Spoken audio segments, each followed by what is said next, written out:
ये वीडियो बहुत ही स्पेशल होने वाली है क्योंकि अगर आपने ये वीडियो एंड तक देखी तो आपका मोटिवेशन लेवल और मोरल दोनों ही हाई हो जाएंगे और ये वीडियो आपको हेल्प करेगा एक पॉजिटिव माइंडसेट डेवलप करने के लिए। आज की इस वीडियो में हम जानेंगे कैसे एक नॉर्मल सी लड़की ने जिंदगी के सबसे खौफनाक इम्तिहान का सामना किया, कैसे एक एक्सीडेंट ने उसकी बॉडी को तोड़ दिया, कैसे उसने अपनों से उम्मीदें लगाना छोड़ दी लेकिन उसने खुद पर यकीन नहीं छोड़ा। ये कहानी है गिरने के बाद उठने की। ये कहानी है अंधेरों से निकलकर रोशनी तक पहुंचने की। ये कहानी है पाकिस्तान की आयरन लेडी मुनीबा मज़ारी की। मुनीबा की शादी 18 साल की उम्र में हो गई थी। वो एक कंजर्वेटिव बलोच फैमिली से बिलोंग करती थी। उसके वालिद चाहते थे कि उसकी शादी जल्दी हो जाए और उसने सिर्फ इतना कहा, अगर आप खुश हैं तो मैं हाँ कर देती हूँ। 27 फरवरी 2008 मुनीबा और उसके हस्बैंड कोयटा से रहीम यार खान जा रहे थे। रास्ते में उसके हस्बैंड को अचानक नींद आ गई और कार खाई में गिरने लगी। उसके हस्बैंड कार से कूदकर बच गया लेकिन वो कार के अंदर रह गई और कार खाई में चली गई। उसे बहुत सारी इंजरीज हुई।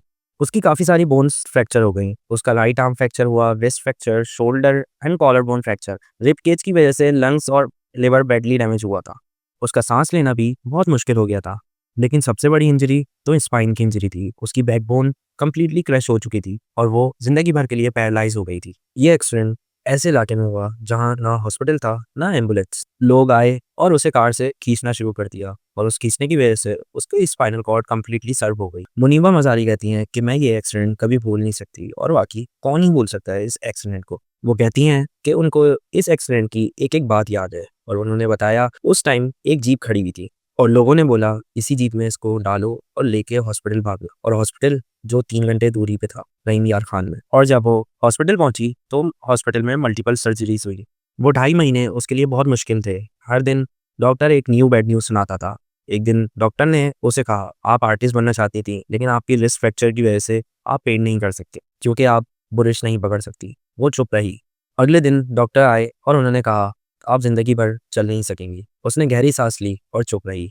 तीसरे दिन डॉक्टर आए और उन्होंने कहा, आप कभी माँ नहीं बन सकती। उस दिन वो बहुत टूट गई थी। उसने अपनी माँ से कहा, मामा वाई मी। उसकी मामा उस टाइम तो चुप नहीं, उसके सामने बहुत स्ट्रांग रहती थी, ना रोती थी ना कुछ ऐसी बात करती थी, बस उसको हौसला देती थी और कहती थी कि ये टाइम भी गुजर जाएगा। उसको लगता था कि अब उसकी कोई वैल्यू नहीं, ना चल सकती है, ना पेंट कर सकती है, ना अपनी फैमिली बना सकती है। लोग कहते थे कि अब उसकी शादी टूट जाएगी। उसको लगता था अब वो अधूरी हो गई है।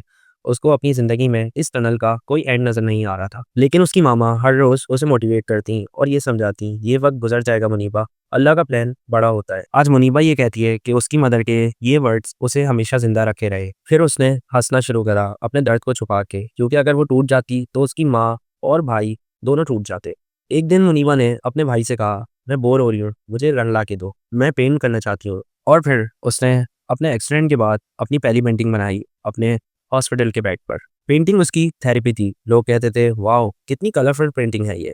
लेकिन लोगों को उस पेंटिंग के पीछे का दर्द नजर नहीं आता था, सिर्फ मुनीबा को आता था। जब वो फाइनली हॉस्पिटल से डिस्चार्ज होकर अपने घर आई तो वो बैठ नहीं सकती थी। डॉक्टर ने कहा 2 साल तक बेड पर सीधा लेटना है, 2 साल एक कमरे में बंद।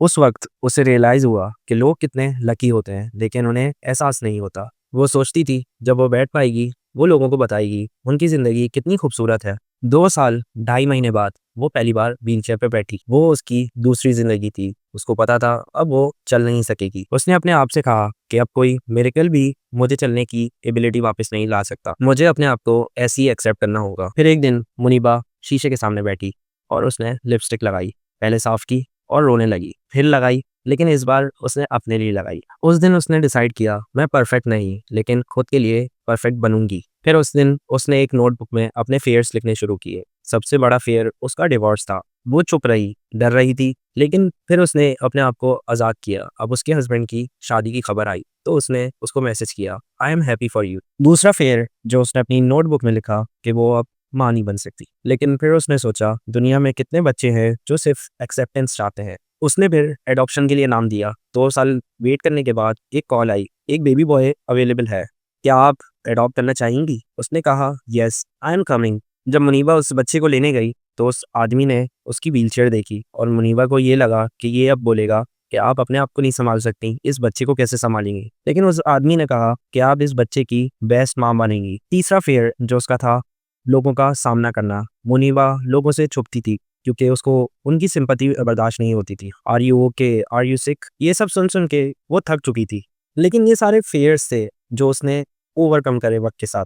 आज मुनीबा सबके सामने बोलती है क्योंकि उसने अपने डर को हरा दिया। व्हीलचेयर पर सबसे तकलीफदेह बात होती है एक्सेप्टेंस। लोग सोचते हैं कि हम एक्सेप्ट नहीं किए जाएंगे। मुनीबा ने एनजीओ बनाने के बजाय अपने आप को दुनिया के सामने लाई, मॉडलिंग की, पेंटिंग, एग्जीबिशन, और जब आप खुद को एक्सेप्ट कर लेते हो तो दुनिया भी कर लेती है। मुनीबा कहती है कि मैं इस जंग में अकेली नहीं थी। जिंदगी के हर रोड पर वी होता है, मी नहीं।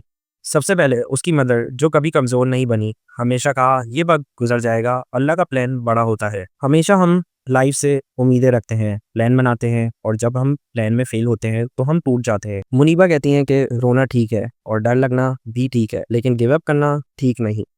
फेलियर हमेशा ऑप्शन होना चाहिए क्योंकि इंसान गिर कर उठता ही है, लेकिन गिव अप ऑप्शन नहीं होना चाहिए। हम परफेक्शन के पीछे भागते रहते हैं, लेकिन कोई परफेक्ट नहीं होता। हम सब परफेक्टली इम्परफेक्ट हैं, और ये बात बिल्कुल ठीक है। किसी को इम्प्रेस करने की ज़रूरत नहीं, आपको खुद को पता होना चाहिए कि आप बिल्कुल परफेक्ट हैं। सोसाइटी के वियर्ड नॉर्म्स मत फॉलो करो। जिस दिन तुम किसी को मुस्कुरा कर खुशी दोगे, उस दिन तुम परफेक्ट हो। किसी का दर्द समझोगे तो तुम परफेक्ट हो। हर सांस एक ब्लेसिंग है। बहुत से लोग उस जिंदगी का ख्वाब देखते हैं जो तुम जी रहे हो। जिंदगी को सेलिब्रेट करो, मरने से पहले नहीं मरो। जिंदा रहो, जियो, किसी की जिंदगी में रंग भरो। नेगेटिविटी को स्पंज की तरह एब्जॉर्ब करो और पॉजिटिविटी को इमिट करो। ग्रेटफुल रहो और शुक्र अदा करो। जिंदगी तुम्हें ज़्यादा ही देगी। खुद को एक्सेप्ट करो, खुद से मोहब्बत करो। जिंदगी मुश्किल होगी, लेकिन हमेशा आगे बढ़ना है, कभी गिव अप नहीं करना। रियल हैप्पीनेस पैसा नहीं, ग्रेटिट्यूड में होता है। शुक्र करो, जिंदा रहो, हर पल जियो। अगर ये वीडियो पसंद आई हो तो लाइक, शेयर, सब्सक्राइब। मिलते हैं अगली कहानी में एक नए जज्बे के साथ।